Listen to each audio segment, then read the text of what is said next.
Hello बच्चों, मैं हूं आपका दोस्त डॉक्टर चंद्रकांत और आप देख रहे हैं elite academy YouTube channel and this is the video which is shooted for physics paper 1 circular motion chapter and this is your lecture number 4। Okay, अभी तक हमने पॉइंट नंबर 7 तक देख चुके थे। सभी पॉइंट आप अच्छे से लिखा करो, हाँ ठीक है, ध्यान में रखो। अभी हम पॉइंट नंबर 8 पर आते हैं। तो एक कंसेप्ट है आपके इसमें जिसे यूनिफॉर्म सर्कुलर मोशन और नॉन यूनिफॉर्म सर्कुलर मोशन के नाम से जाना जाता है। ठीक है, तो यूनिफॉर्म सर्कुलर मोशन में ना यूनिफॉर्म सर्कुलर मोशन का डेफिनेशन भी आपको पूछा जा सकता है, नॉन यूनिफॉर्म सर्कुलर मोशन का डेफिनेशन ही पूछा जा सकता है। इस पे आपके लिए शॉर्ट नोट भी 2 मार्क्स के लिए आ सकता है सीबीएसई या फिर आपके स्टेट बोर्ड के पेपर में।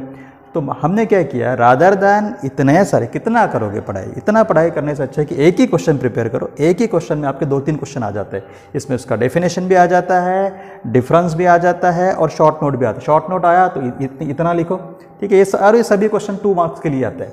तो सबसे पहले हम स्टडी करेंगे कि यूनिफॉर्म सर्कुलर मोशन क्या है। यूनिफॉर्म सर्कुलर मोशन क्या है, तो हमने आपको पहले ही बता चुके हैं कि एंगुलर मोशन सर्कुलर मोशन में particle moves along A periphery of a circle. ठीक है, एक सर्कल से ऐसा मूव करते हैं। एग्जैक्टली सर्कल होना चाहिए ज़रूरी नहीं है, ठीक है। तो इसका वेलोसिटी होता है, जैसे पार्टिकल अगर स्ट्रेट लाइन में मूव किए तो उसका लीनियर वेलोसिटी होता है, और जब पार्टिकल सर्कल के फॉर्म में सर्कुलर फॉर्म में मूव करता है तो उसका एंगुलर वेलोसिटी होता है। ठीक है, और एंगुलर वेलोसिटी ये परपेंडिकुलर होता है, ये हम आपको पढ़ा चुके हैं। ठीक है, बराबर। लीनियर वेलोसिटी ये आपका लीनियर वेलोसिटी हो गया। तो ये लीनियर वेलोसिटी हमारा लीनियर मोशन में और एंगुलर वेलोसिटी हमारा सर्कुलर मोशन में। तो अगर आपका एंगुलर वेलोसिटी कांस्टेंट है तो उसे बोला जाता है यूनिफॉर्म सर्कुलर मोशन। ठीक है, ओमेगा का वैल्यू जो है कांस्टेंट होना चाहिए। और नॉन यूनिफॉर्म मोशन में एंगुलर वेलोसिटी कांस्टेंट नहीं होता है। ठीक है, अब एंगुलर वेलोसिटी कांस्टेंट का मतलब आप समझ रहे हो ना। ठीक है, इसका एग्जाम्पल भी हम देते हैं। पहले एग्जाम्पल के साथ ही चलते हैं, जैसे motion of earth around the sun. ठीक है ना, बराबर। पृथ्वी जो है वो ऐसे गोल गोल गोल गोल घूम रहा है, बराबर, सन के अराउंड गोल गोल घूम रहा है। ठीक है, उसका जो एंगुलर वेलोसिटी है वो कांस्टेंट है। आप तनिक सोचो कि अगर उसका एंगुलर वेलोसिटी कम ज़्यादा अगर हुआ होता तो क्या होता। आपको झटके आते ना, आपको झटके आते।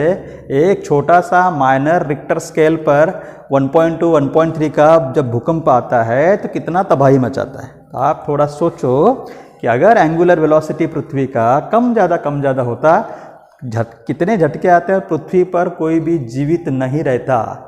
तो भैया जिसने भी बनाया है, नेचर ने जो भी चीज़ हमें की है, साइंस का पूरा पढ़ाई सबसे अच्छा अगर पढ़ाई किसने किया होगा ना, वो नेचर ने किया है। नेचर ने यूनिफॉर्म जो अर्थ का मोशन रखा है वो यूनिफॉर्म सर्कुलर मोशन रखा हुआ है कि एंगुलर वेलोसिटी कांस्टेंट होता है। कभी ये सुने हो क्या आपकी, नहीं इस साल अर्थ को गुस्सा आ गया और अर्थ बहुत स्पीड से घुमा तो गड़बड़ हो गया। इस साल स्पीड से घुमा तो इस साल का जो ईयर है वो 365 दिन नहीं रहेगा, वो 300 दिन रहेगा। ऐसा कभी हुआ है क्या? नहीं हुआ है ना। ठीक है, तो नॉन यूनिफॉर्म सर्कुलर मोशन में ये ओमेगा कांस्टेंट नहीं रहेगा। फिर है एंगुलर एक्सेलरेशन।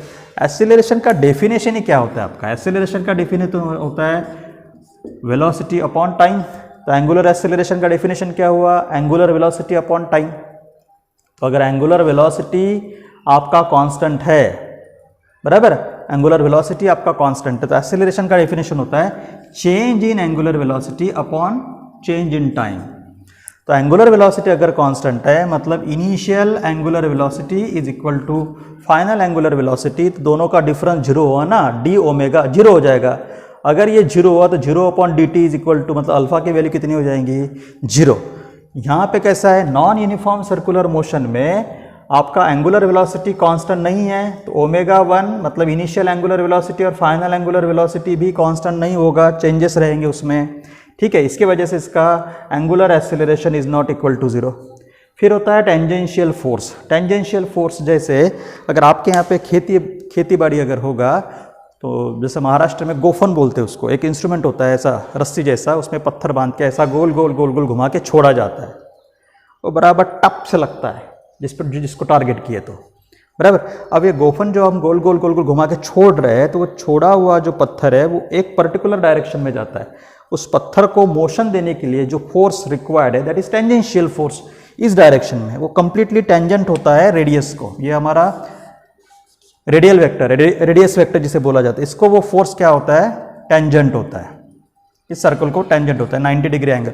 तो ये जो फोर्स है हमारा टेंजेंशियल फोर्स, ये टेंजेंशियल फोर्स इस केस में, टेंजेंशियल फोर्स जो है इस केस में क्या रहता है, जीरो रहता है। क्यों जीरो रहता है, क्योंकि एंगुलर एक्सेलरेशन इसका जीरो है, तो टेंजेंशियल फोर्स इसका जीरो हो गया।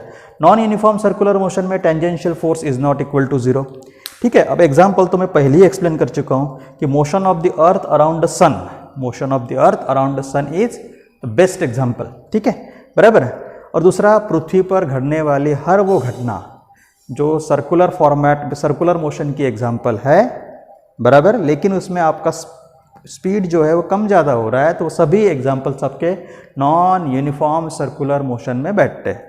सबसे बेस्ट एग्जाम्पल अगर जो है वो झूला होता है ना आपका, गोल गोल गोल करके, मेले में गए हो ना, मेला फिल्म की बात नहीं कर रहा हूँ, मेले में गए हो ना, तो मेला में कैसा होता है कि वो जो झूला होता है ऊपर से आते वक्त स्पीड से आता है, नीचे से स्लो हो जाता है, फिर ऊपर से स्पीड से आता है, नीचे स्लो हो जाता है, उसमें जो है आपका एंगुलर वेलोसिटी जो है वो कम ज़्यादा होता है, तो वो आपका एग्जाम्पल है नॉन यूनिफॉर्म सर्कुलर मोशन का। समझ गए? ठीक है, चलो नेक्स्ट और एक भारी कंसेप्ट आता है, कौन सा, सेंट्रीपिटल फोर्स और सेंट्रीफ्यूगल फोर्स। फोर्स तो हमें पता है, आपके 11th में फोर्स नाम का पूरा एक डिटेल टॉपिक ही है, उसमें डिफरेंट टाइप ऑफ फोर्सेस वगैरह सब आप डिटेल में पढ़ोगे। तो सेंट्रीफ्यूगल फोर्स और सेंट्रीपिटल फोर्स, ये इंपॉर्टेंट दो चीज़ हमें समझना ज़रूरी है। ठीक है, आपने कभी ये सोचा है कि आपने केमिस्ट्री पढ़ा होगा, ठीक है, केमिस्ट्री पढ़ा होगा, केमिस्ट्री में सेंटर न्यूक्लियस, न्यूक्लियस में होता है प्रोटॉन, जिस पर चार्ज होता है पॉजिटिव, और उसके अराउंड इलेक्ट्रॉन गोल गोल गोल गोल घूमता है, जिस पे चार्ज होता है नेगेटिव। तो आपने सोचा है कभी कि पॉजिटिव अट्रैक्ट नेगेटिव ऐसा बोला जाता है, ठीक है ना, कोई भी अपोजिट चीज़ में अट्रैक्शंस होता है, लड़का लड़कियों में अट्रैक्शन किसने बनाया, नेचर ने बनाया।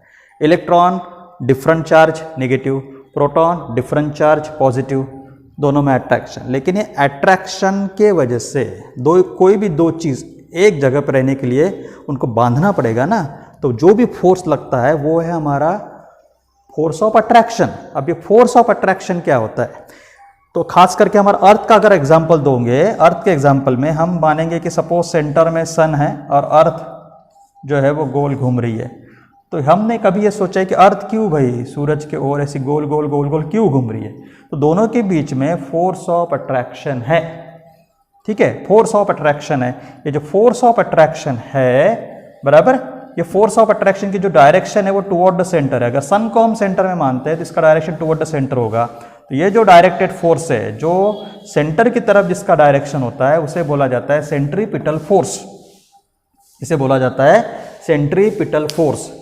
और एक चीज ध्यान में रखना, ये जो सेंट्रीपिटल फोर्स, जिस दिन अर्थ का स्पीड, अर्थ रुक गई, उस दिन ये सेंट्रीपिटल फोर्स तो कंप्लीटली जीरो हो जाएगा, हमारा सोलर सिस्टम टोटल कोलैप्स हो जाएगा। इसलिए अर्थ का घूमना ज़रूरी है।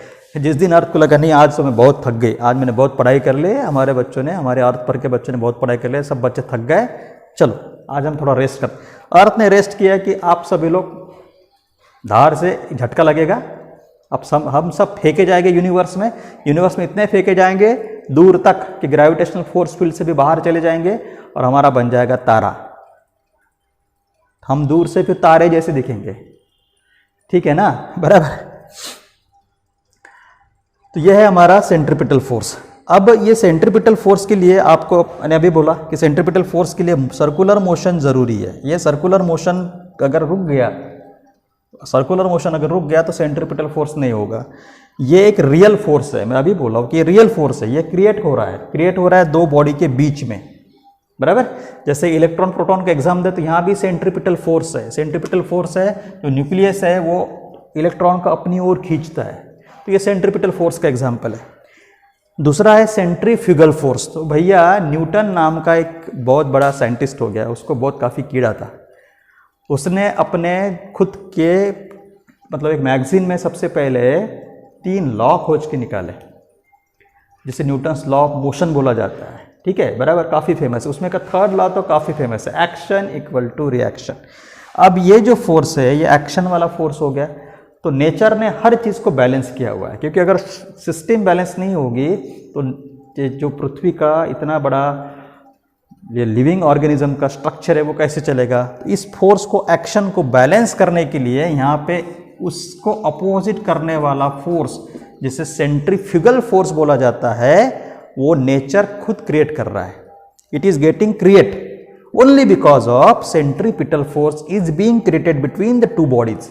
मतलब दो बॉडीज के बीच में सेंट्रीपिटल फोर्स क्रिएट हुआ, उस फोर्स को बैलेंस करने के लिए, जैसे सेंट्रीपिटल फोर्स का डायरेक्शन अंदर है, बराबर सेंट्रीपिटल फोर्स को बैलेंस करने के लिए सेंट्रीफ्यूगल फोर्स बाहर क्रिएट हो रहा है। और ये कौन क्रिएट कर रहा है?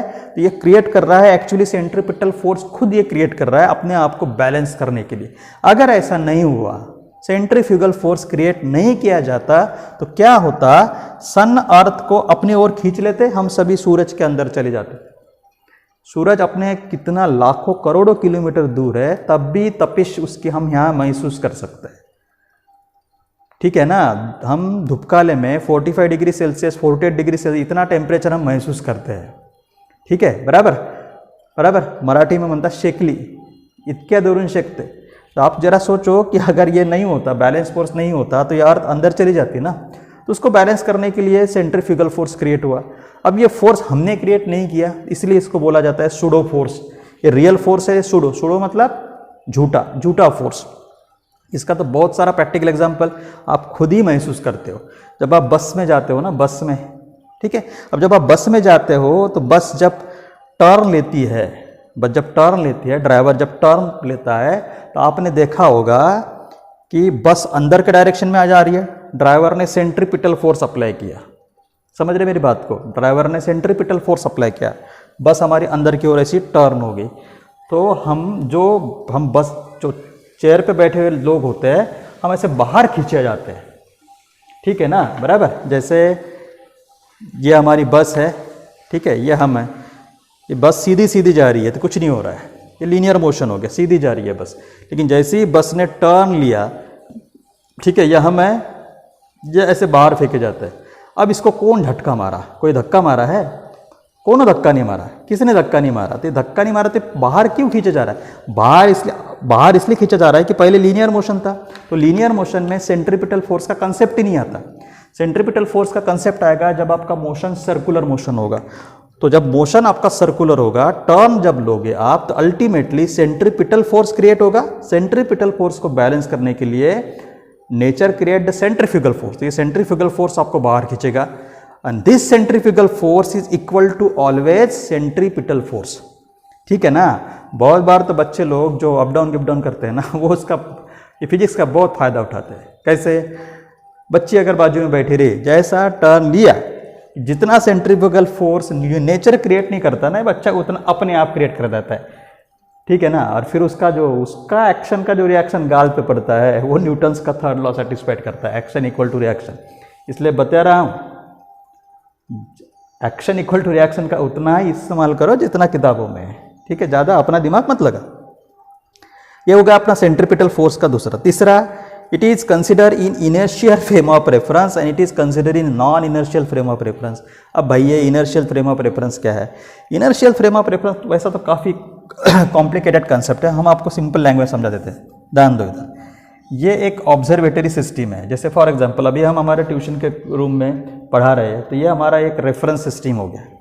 अब ये रेफरेंस सिस्टम इनर्शियल है या नॉन इनर्शियल है, ये किस पर डिपेंड करता है? ये इस पर डिपेंड करता है कि हमारा ये जो रेफरेंस सिस्टम है, सपोज फॉर एग्जांपल ये ट्यूशन का रूम और ये हम, ट्यूशन का रूम स्टेशनरी है, इसका वेलोसिटी 0 है, ये हम है। हमारा वेलोसिटी बहुत ज़्यादा, मतलब अगर हम इस पर मूव कर रहे हैं और हम कांस्टेंट वेलोसिटी के साथ अगर मूव कर रहे हैं with respect to this tuition room, तो वो हो जाएगा हमारा इनर्शियल फ्रेम ऑफ रेफरेंस। समझ गए? मतलब इनर्शियल फ्रेम ऑफ रेफरेंस में वेलोसिटी जो है वो आपका कांस्टेंट होता है। इनर्शियल फ्रेम ऑफ रेफरेंस में जो हमारा वेलोसिटी होता है वो कांस्टेंट होता है। ठीक है, अगर वो वेलोसिटी आपका कम ज़्यादा होता है हाई मैग्नीट्यूड में, तो वो non inertial frame of reference हो गया। जैसे और एक एग्जांपल देते हैं हम आपको, जैसे सन और अर्थ का मिलके, ये सन हो गया, ये अर्थ, इनका मिलके एक रेफरेंस फ्रेम बन गया, एक ऑब्जर्वेशन सिस्टम बन गई। ठीक है। सन स्टेशनरी है ऐसा हम एज्यूम करते हैं, एक्चुअली वो भी स्टेशनरी नहीं है। अर्थ गोल गोल घूम रहा है, ठीक है। तो अर्थ का जो वेलोसिटी, अगर अर्थ का वेलोसिटी कांस्टेंट है, थोड़ा वेरिएशन अर्थ के वेलोसिटी में आ भी रहा है, अर्थ के वेलोसिटी में, लीनियर वेलोसिटी में थोड़ा बहुत वेरिएशन आता है, वेलोसिटी में वेरिएशन आ रहा है क्योंकि डायरेक्शन बदल रहा है, ठीक है। मैं लीनियर वेलोसिटी की बात कर रहा हूँ। अगर उस वेलोसिटी में थोड़ा वेरिएशन आ भी जाता है, लेकिन कंपैरिजन में it's very very very very very small, तो अल्टीमेटली इसको हम इनर्शियल रेफरेंस फ्रेम का ही पार्ट बोलेंगे। अब नॉन इनर्शियल रेफरेंस फ्रेम में क्या होता है? नॉन इनर्शियल रेफरेंस फ्रेम में जैसे फॉर एग्जांपल ये कार है, ये कार यहाँ पर खड़ी है, अब इसका वेलोसिटी कितना हुआ? 0। जैसे ही कार स्टार्ट किए, एक्सीलेटर दिए, कार का वेलोसिटी बढ़ते गया बढ़ते गया बढ़ते गया बढ़ते गया, तो ये वेलोसिटी बढ़ रहा है आपका या फिर कम हो रहा है, जो भी है, तो ये आपका नॉन इनर्शियल रेफरेंस फ्रेम का एग्जाम्पल हुआ, ठीक है, बराबर। फोर्थ डिफरेंस जो है आपका इसका फार्मूला, अब ये सेंट्रीपिटल फोर्स नेगेटिव डायरेक्शन में जाता है, हमारा एक्स एक्सिस वाई एक्सिस जैसा होता है ना, ये एक्स एक्सिस है, ये ओरिजिन है, तो ये नेगेटिव बोलते हैं, हम इसको पॉजिटिव बोलते हैं, तो ये नेगेटिव डायरेक्शन में जाता है, इसलिए जो फार्मूला उसका होता है mv² इंटू ये यूनिट वेक्टर ये डायरेक्शन देता है, ये इसको जो सिंबल जो है ना, ये यूनिट वेक्टर का सिंबल है, यूनिट वेक्टर r0, ठीक है। इसमें फार्मूला सेम है, सिर्फ इसमें पॉजिटिव है क्योंकि वो पॉजिटिव डायरेक्शन में है। तो आपको समझ में आ रहा होगा कि दोनों का फार्मूला सेम है, डायरेक्शन में डिफरेंस है, ये माइनस और ये, इसका मैग्नीट्यूड सेम होता है। जैसे ये फोर्स अगर 5 न्यूटन का है सेंट्रीपिटल, तो सेंट्रीफ्यूगल फोर्स भी 5 न्यूटन का ही होगा, ठीक है। सिर्फ एक का डायरेक्शन अंदर की ओर होगा टुवर्ड द सेंटर, एक का डायरेक्शन बाहर की ओर होगा, ठीक है। सेंट्रीपिटल फोर्स के तो बहुत सारे एग्जांपल्स मैं आपको दे सकता हूँ यहाँ पे, जैसे बचपन में ये बकेट है, ठीक है, ये बकेट में पानी है, ठीक है, बराबर। अभी ये पानी स्टेशनरी है, स्थिर है, अब इस पानी में उंगली डालो, घुमाओ पानी को, तो जब आप पानी को, बकेट के पानी को ऐसे गोल गोल गोल गोल घुमाओगे, तो आपको ध्यान में आएगा कि जो बीच में होता है ना, बीच में ऐसा आपको गड्ढा दिखेगा, पानी के डेप्थ दिखेंगे। अब किसने डेप्थ, पानी को कोई खींच रहा है क्या नीचे से? हाँ, खींच रहा है। कौन खींच रहा है? It is only because of centripetal force, centripetal force से वो पानी नीचे खींचा जा रहा है, ठीक है। आपने बहुत बार सुना होगा कि नदी में डूब गए बच्चे, तैरने वाले बच्चे डूब जाते हैं। क्यों डूब जाते हैं? कहाँ डूबते हैं? जहाँ पे ऐसे बहुत सारे पत्थर है और पानी नदी का वहाँ पे गोल गोल गोल गोल घूम रहा है, ऊपर से पानी हमको शांत दिखता है, नीचे पत्थर है तो नीचे पानी गोल गोल गोल गोल घूम रहा है, ऊपर पानी हमको शांत दिख रहा है। बच्चों ने जंप डाला, सूर मारा, तो जैसे वो नीचे जाता है तो उस पर सेंट्रीपिटल फोर्स एक्ट हो जाता है, सेंट्रीपिटल फोर्स एक्ट हो जाता है। अगर उसका स्विमिंग, उसकी जो ताकत है वो सेंट्रीपिटल फोर्स को नहीं तोड़ पाई तो अंदर चला जाएगा और मर जाएगा। तो उसके लिए बच्चों ध्यान में रखना, फिजिक्स पढ़ना ज़रूरी है। और सेंट्रीपिटल फोर्स का एग्जांपल बताता हूँ मैं आपको, जैसे तो बहुत सारे एग्जांपल्स है, बस वाला तो हमने पहले ही बता दिया। दूसरा, मैक्सिमम लोगों के घर में भी फ्लश है, फ्लश, ठीक है ना, सब हो जाने के बाद, प्रोग्राम खत्म होने के बाद आप फ्लश करते हो, पानी गोल गोल घूम के नीचे, सेंट्रीपिटल फोर्स, सब मटेरियल नीचे, ठीक है ना। ऐसे कितने सारे एग्जांपल सेंट्रीपिटल फोर्स के हैं, ठीक है। और जहाँ जहाँ सेंट्रीपिटल फोर्स होगा वहाँ नेचर का क्रिएट किया हुआ सेंट्रीफ्यूगल फोर्स भी उसको बैलेंस करेगा। कहीं वो आपको दिखेगा, कहीं वो आपको नहीं दिखेगा, ठीक है। जैसे बस का एग्जांपल में आपको हम महसूस कर रहे हैं हम कि बस टर्न ले रहा है सेंट्रीपिटल फोर्स, और बाहर फेंके जा रहे हो सेंट्रीफ्यूगल फोर्स, ठीक है, बराबर।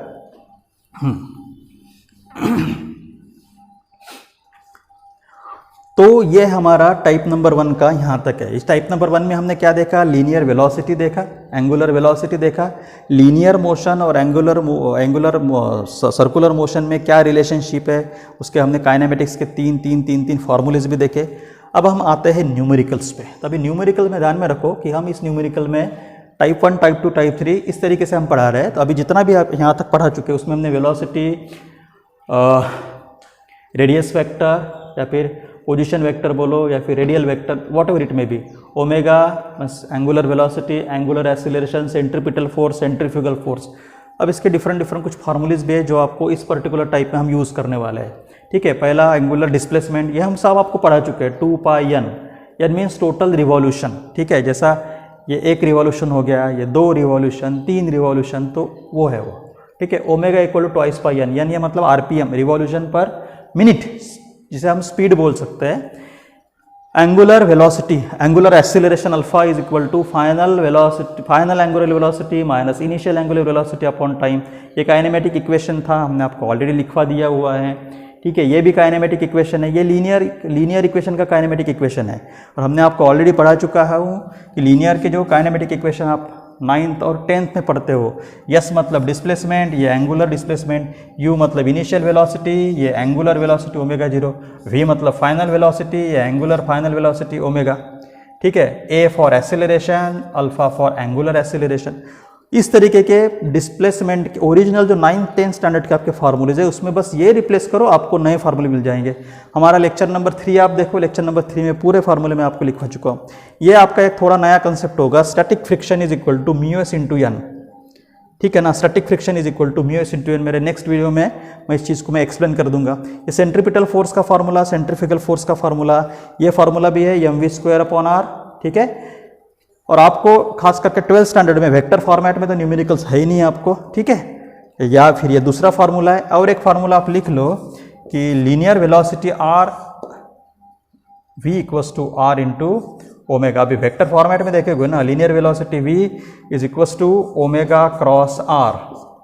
ये क्रॉस प्रोडक्ट डॉट प्रोडक्ट क्या है मैं आपको डिटेल में मेरा आपका लेक्चर नंबर 2 अगर देखोगे तो क्रॉस प्रोडक्ट डॉट प्रोडक्ट भी मैं समझा चुका हूँ, लेकिन आपको ये फार्मूला याद रखने की ज़रूरत नहीं है।